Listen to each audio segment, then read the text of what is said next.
ভেনেজুয়েলার president Nicolas মাদুরোকে আটকের পর এবার মার্কিন প্রেসিডেন্ট ডোনাল্ড ট্রাম্পের হুমকির মুখে কলম্বিয়া, কিউবা, মেক্সিকো ও গ্রিনল্যান্ড। ট্রাম্প জানান, কারাকাসের দায়িত্ব এখন ওয়াশিংটনের হাতে। দেশটির নতুন নেতারা যুক্তরাষ্ট্রকে সহযোগিতা না করলে দ্বিতীয় দফা হামলা চালানোর হুঁশিয়ারি দেন তিনি।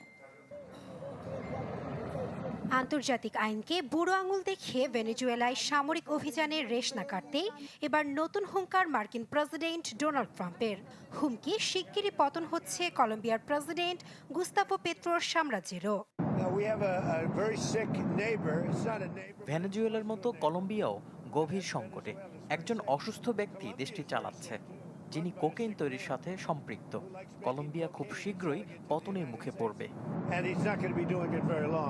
Amrapali fruit syrup, real magic in every drop. আর কিউবা প্রসঙ্গে ট্রাম্পের হুঁশিয়ারি, দেশটির জন্য বাড়তি কোনো ব্যবস্থা নেওয়ার প্রয়োজন হবে না ওয়াশিংটনের। তাদের জন্য আমাদের কোনো কিছু করার প্রয়োজন নেই। তারা নিজেরাই ভেঙে পড়বে। তাদের পতন হলে কিউবান আমেরিকানরা সত্যিই খুশি হবে।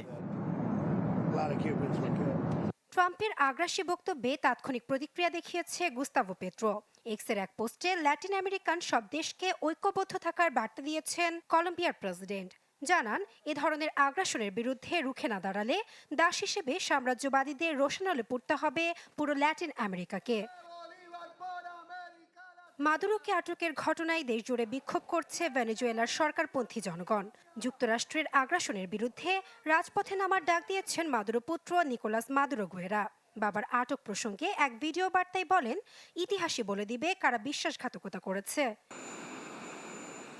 এদিকে ট্রাম্পের নতুন করে সংজ্ঞায়িত ডনরো ডক্ট্রিনের ভয়ে তটস্থ ল্যাটিন আমেরিকা সহ পুরো বিশ্ব। হুমকি এসেছে মেক্সিকো ও গ্রিনল্যান্ডের উপরও। গণতন্ত্র রক্ষা ও নিরাপত্তা নিশ্চিতের নামে ট্রাম্পের এ ধরনের অভিযানকে পশ্চিম গোলার্ধে মার্কিন নীতির প্রভাব বলয় গড়ার সুযোগ হিসেবে দেখছেন বিশ্লেষকরা।